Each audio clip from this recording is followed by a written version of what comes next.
নভেম্বরে গণভোট সহ ৫ দাবিতে জামায়াতে ইসলামী সহ ৮টি দল আগারগাঁওয়ে নির্বাচন ভবন ও আশপাশের এলাকায় সমাবেশ করছে। তারা প্রধান নির্বাচন কমিশনারের কাছে এর জন্য স্মারকলিপি দিয়েছে।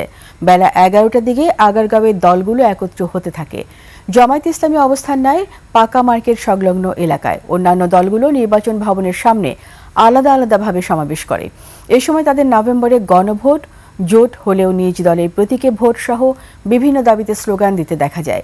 একই সঙ্গে দাবি আদায় না হলে নুরুল হুদা কমিশনের মতো বর্তমান কমিশনেরও পরিণতি হবে বলে হুঁশিয়ারি দেন তারা।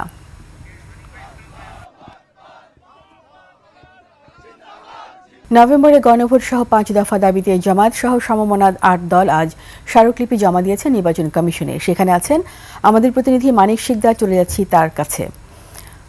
মানিক, এই মুহূর্তে আপনার কাছে কি তথ্য আছে?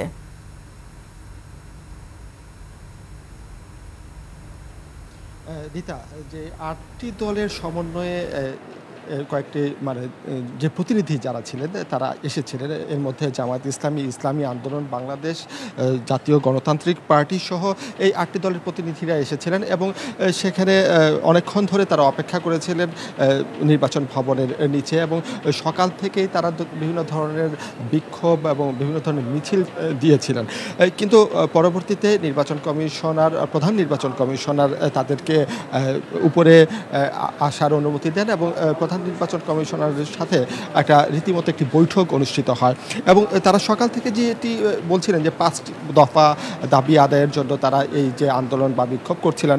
পরবর্তীতে নির্বাচন কমিশনারের সাথে বৈঠক করার পর তারা যেটি ব্রিফিং করেছেন সেখানে ৩ দফায় নেমে এসেছে এবং দফাগুলো আমি আপনাকে একটু বলি যে গণভোট নভেম্বরে সম্পন্ন করতে হবে।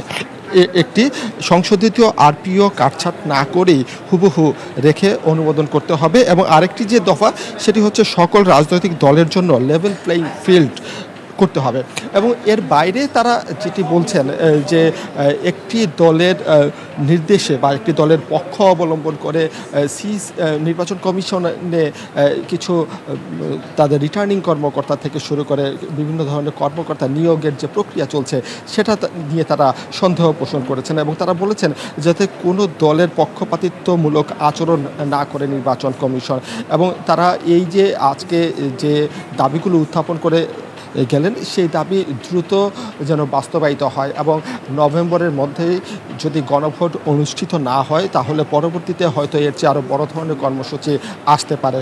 তো রীতা, এই ছিল আমার কাছে এখানে থাকা সর্বশেষ তথ্য।